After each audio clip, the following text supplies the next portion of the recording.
Good morning, Dubai. This is a great place to be today in Dubai. I love Dubai, but more than Dubai, it's a combination of being at ESTE and this is your day at ESTE. So come and visit ESTE.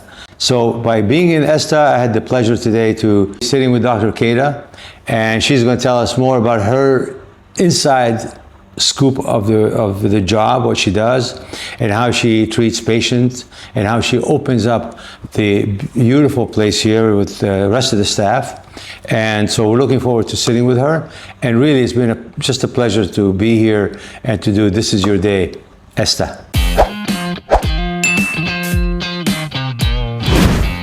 First of all, it's nice to see you. And honestly, you bring a lot of smiles to this place. No, you really do. I remember when we had got to know you and with your partner in crime. Yeah. That it was really interesting to see how you behaved, and you were very quiet actually. And you were shy, and now, and you, I think when I first came here, I think you were one of the first ones I met when in the procedure. Yeah. Or you? I think you were actually were one of the tell me what to expect, because it took forever for me to get there. So just before I tell you about me, tell me about why they call you a doctor. Why I'm called my doctor? Because maybe I have a license. Oh, you do? Is it? Yeah. Is it valid? Even in UAE, in Dubai. Valid? Yeah. Okay, good. So basically, I'm a doctor from Russia. You're safe, of course, because I'm a doctor from Russia. And now I'm a doctor in Dubai. Wonderful. And why I was shy, let me a little back, because my English was not so good, and I'm still improving. You're doing great. Language, but no, it's not I can understand you. I'm not lying. I'm telling you the truth. You're doing great. But now, of course, I'm more confident because you guys trained my English. So thank you. So, what made you choose Este? But why here? Why not other clinics? Oh, do you believe in fate? Of course, over there, right there. That's a proof exactly. of fate. Yeah. So I believe it was fate because two different people gave to Sam my CV, and he just invited me to Este. He said, we spoke with him, and he said, let's go with trial 1 week. I said, okay, it's worked with me, so let's try. And after 2 days, I realized, no, I don't want to work here. I don't know why. I said, no, I don't want to work here. So the third day, I didn't come. I called Aya, and I said, Aya, thank you for the opportunity, but no, I don't want to work here. Then after some time, Sam called me, and he said, what? You don't want to work in Este? I said, no. He said, why? I said, I even don't know why. He said, no, come to the clinic. I came. I spoke with him. I asked him a few questions, and I said, please answer very honest. If you will be honest with me, I will think about it. And he was very, very honest. And after that, I said, okay, I will stay. But what was the trigger? What was the reason? I mean, everything. That I decided to not stay? Yeah, it has to be financial. Was it financial? Was it the comfort? No. Okay. I was sure that this place is so amazing. And, I'm not enough good for this place. So it's about me. I was like, oh my God, everyone's so perfect. Everyone doing their job so good. What I can give this place, I'm not so perfect, I'm not so good, maybe my knowledge is not enough. I was, I don't know, completely not confident. Well, fate probably played a reason, and also played a role. And sometimes we do things because we believe that there's a purpose why we're here at that time. In my world, I call it a reason and season. Everything has a reason and a season for it. And that was your season here. And the reason to be. Well, I give you a little bit about fate background. When I first learned about this place by chance, I was getting my haircut at a barber. And I was just talking about, he said, you know, your hair is a little bit light on the top. I looked at him and said, am I supposed to pay for my haircut? That's exactly what I said to the guy. He goes, well, yeah. I said, I'm not paying you, just for insulting me. He goes, did I insult you? I said, yeah. You told me I have no hair. He goes, no, let me show you. So he showed me, and I said, you're right. That was like, you're right, I don't have hair. I have hair, but it was.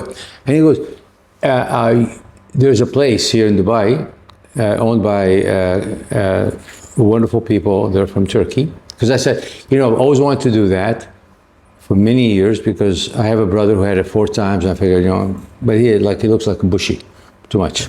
And I thought, you know what, it's my time.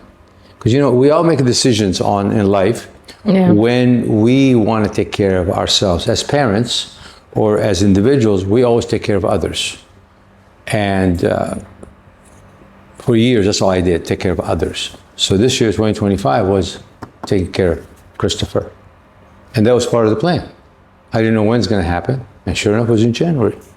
And I started learning about this. And when it started, and this guy, like, you know, Fate, comes in, gives me Talar name that works here, or you. And I called, made an appointment. And here's what really made me like what triggered me. I walked in here, I went, what is this? What is this? Like, this is a 7-star hotel. No, but you know, it wasn't just the place. It was the treatment of the staff. Yeah. You know, everybody was standing, everybody was greeting me, and I said, what are these people? Yeah. And just from that point forward, it was like an experience to really enjoy. And I did not meet at that time Sam. I didn't meet this young man, Roj. I didn't meet him. Just like, and when I met was Maryam Talar. And I sat there and I was impressed. And I said, okay, where do I sign? And she gave me the price. I said, no, wait, I don't want to sign. I said, I want a discount. And I got a little discount, but you know what? When you first do it, and here's the great things about it. Everybody says, oh, it's very expensive, you should go somewhere else. They do it for 5,000 dirhams. Okay, you know what? When you pay for quality, you get quality. It's like buying a Rolls Royce for Volkswagen price.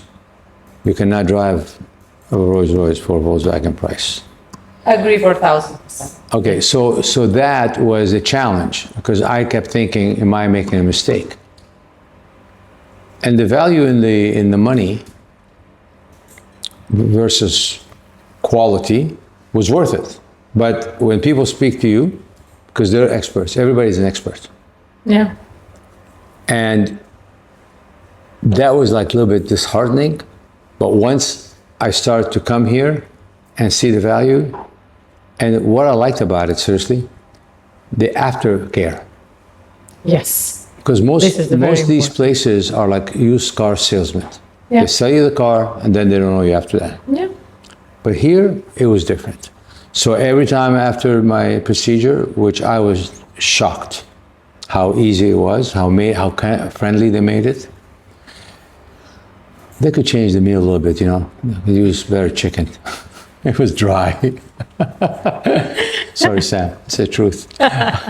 But you know, honestly, the service here, the quality, the people, it maintained, it didn't go down. It always went up. So the bar, as a client or as a patient, you always expect this much, and every time the bar goes up. They put the bar up for the better. And that's part of, I think, the experience for customers. Yeah. And then I have another procedure done, another procedure done. Not many, but you know what I'm saying. But the thing is, it's the way they treat you and anybody with you. A friend, you know, Hoya, who came here and got immediately into, you know, a treatment. They treat her like amazing, just because the relationship. Yeah. And it's going forward. So today, I mean, I look back and why am I still here? I said to Hoya this morning, you know, I feel like I work here. Coming every day, I'm here. That's the thing. Even, you know, if you are here not for the treatment, just your friends came with you forever, they can see, they can drink our amazing coffee or juice, however, everyone who coming into Este, they are part of our family. And it's not just the words. Oh, really. I see it. You know, I saw it many times. You know what? I laugh. I gotta tell you this. When I walk in here and I see 4 or 5 guys all sitting, they all look the same, like robots. And I say, you know, there's no competition here, boys. No, no, because men are hunters, right? Yeah. And then they're all sitting there. They all look like they're not sure who's looking better, but there's no like I'm better than you. And there's not. So the nice thing about you doctors, and when they come out from the surgery, you all make them equal. Yeah. And they don't argue with each other. Agree. So my first day when I had my treatment done, I came out, I said, we all look alike. That's kind of good. Yeah. But again, it's about confidence. Yeah. So this place Yeah. give people confidence, Yeah, builds for me confidence. too. And everybody here like you, like all the doctors, all the nurses, add value to it.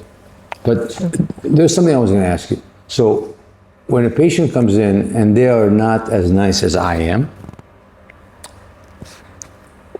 how do you treat them? How do you evaluate them? How do you treat them? Because not everybody is nice. We know that. Yeah, definitely. But I believe when the patients they can see, you know, that we're not trying to sell. We really want to help them to understand what is their concern, what happened, hair, skin, longevity, wherever. Then they realize, okay, this place is different. This place is not trying to sell something. This place, people, they really want to help. It's actually how is it in English? We'll call it TVs? Yeah, TVs? Yeah, correct. Our goal to help. Maybe it sounds very, I don't know, dramatic or something, but it's really like that. Even when some of my patients, they come and say, okay, I want some jawline, wherever, put for me like 10 ml of filler. I will see and I will explain to her or him that it's not a good way. You don't need 10 ml of filler. It's completely not for you. I will explain what will happen with her skin, her muscles, all her face, how the fillers will attract. Doesn't matter. But in some other clinics, definitely they said, okay, fast, let's do it. Bella, sit and inject, and that's it. Yeah. No, we are not working like that. No, I've noticed a lot of things here that I was not only surprised, but pleasantly surprised. For example, when I first came in, they said, you do this, you do this, you do this. And then they said, no, you don't need it. You don't need to do that. So that's not a selling point because it could just make him money. Yeah. I said, no, you don't need that. And here's the thing. Sam has such a touch. I know, you know, he's the owner but when you see the owner always 24/7 here, and he's hanging out with everybody, he's talking to everybody, doesn't sit in his office and just doesn't know what the world is underneath him. Yeah. That says a lot. But the other thing is, like, when I was doing it here, he introduced me to some things I did not know about. Okay, you know, I'm going to say something today. I love smoking shisha. And when I was doing my procedure, they said, you can't do that. After I did that, I said, 10 days, 24 hours or 12? I said 12. So I cut it down to 5 days. And so he found out I was having shisha next door. I was like sitting here. So I would like do, then he says, come. He took me into the oxygen capsule, and he says, do oxygen. He was doing it for me. And it helped a lot, the oxygen. And he knew that, you see, so he would increase the volume from 50 to 75 to 100. It was like being underwater. And then I would walk out and go, okay. So I would literally run to the shisha place and just like stick it in my mouth and just smoke. But So you said, like, after oxygen, can I smoke? Yeah. 3 shisha at the same time. 1, 2, 3. And you guys used to see me from the top window watching. I used to hide, but you saw me. Restaurant, maybe? Yeah, I was the only customer there. I was doing Ramadan too. I was the only one. During the Ramadan, Christopher after hair transplant smoking. But again, he didn't scold me. He just said, okay, let's give you more oxygen. Like, more oxygen. At least we will try to it works. save your graft. But you know, some it worked. And why it worked? I was healing faster. Yeah. I was really like, they were like, you're smoking shisha every day, but you're healing faster than the norm. I said, I have good genes, you know? No, of course. Good genes from Sam. Yeah, but From Este. from Este. But again, look, he could have said, if you do this one more time, I'm not going to treat you. I cannot take the risk and liability. And the other thing is, before I started here, they made sure that I was qualified and passed all the medical questions. Even I had to get a letter from the US for them to say I was fine. And then get another letter from here, and they wouldn't budge. The doctors would not budge because the evaluation was very, very important. Yeah. So that gives you the comfort that they're concerned. Some clinics, I'm not going to give you a name, they don't care. They say, okay, you know, I'll come in, we'll get the reports later. Just go ahead and get the Yeah, exactly. That's give how us your I'm money. talking, yeah. And that's really, you know, not only it's admirable, but it's very, makes you feel comfortable in dealing with such an establishment. One of the subjects we didn't touch about, What exactly, men? What do men want? Men they have needs just like women, different, but they also have a great insecurity, but they don't show it. Yeah. I'm one of them. But once I got my hair done, I said, yeah, baby, I'm ready to go. But once you break that barrier, they want everything done. Women come and say, I need this, I have a scar here, a scratch here, this here, I want this done, this done, this done, whatever. She gets it done, as long as the husband pays for it. And there's nothing wrong with that. But you know, the men, they are my best patient because they trust the doctor. But men, it takes them a long time to get to that. Yes. They're not what we call a Karen. You know what Karen is in the US? That's why I'm catching all the men upstairs with the HT department. I can just come and say, okay, and explain everything. Because sometimes they just, I don't know, maybe you are guys just shy to ask, or you think you don't need it, or whatever, many reasons. Both. Maybe. They're shy and they don't think they need it. But once you tell them, that's what I said a few minutes ago. Yeah. Once you open that door and you get them comfortable, then they want to say, I need this, I want to get this done, I want to get this done. That's what I mean. Yes. First of all, as I told you before, like man is the best my patient because you are guys, you trust the doctor, because the woman, I will go there to ask another doctor, I will go there and ask the third one, I will read the Google, I don't know, I will ask my astrologist, I will do the tarot cards, wherever, but I will not trust the doctor who is explaining everything. But man, no. If the doctor said you need this, and doctor will explain why you need this treatment, okay, done. Then they understood everything and they're ready to do it. Right. But the one important thing what for man really needs, it's treatment for longevity. Because the woman, we are, when we're stressed, when we're nervous, we can cry, we can scream, we can, to show our emotions. We're not keep it inside. So it's not reflecting to our body, like physically. But for the man, you are guys who always, if you worry, you stress, everything is inside. So it's really bad for your hormonal system. It's really bad for your heart, for your brain, for your vascular system. And you're getting older, and if we will check this statistic, or how is it called in English? Why the woman will live the longer life? Because you stress the heck out of us, that's why. I mean, it's like nonstop. Yeah. But here's the good news. When there's a trust and peace between the two, it's amazing. Yeah. And then you better yourself, because, okay, why do women want to look good? Tell me that. Why? That's one question. Why not? But why? For themselves, yes, but also for their men. They want men to look at them. Let's be honest. Yes. If the only population in the world was women, if we will ask the men, they won't give a damn about how they look. Yeah, but if we will ask men, Huh? Why, for example, you guys want to look? Because we want to compliment you and we want to look good, you see? Yeah. You break that barrier by opening that wound. The men don't want to do it. Yeah. Okay? But if you open that wound, you're going to have them, especially if they have money, they're going to spend that on themselves. Yeah. Most of the time we spend it on our women or on our kids. Yeah. But now they spend it on themselves, they go, wow. Yeah, I can look do good. that. No, but you have to get them to do it. Yeah. They're not going to come walk in the door like, you know, the percentage of women walk in this door versus the guy with the hair, more. Because they want the treatment done, all kind of treatments. Yeah. All day long. If I sat here, I probably count 70% women and 30% men. Yeah. And why? That's what women want. They want to look good for themselves first, because that's important, for their loved ones or for their man, because once a man sees that, he wants to look good for her, if he's smart. Sure. If he's not smart, she's going to find somebody else. Trust me.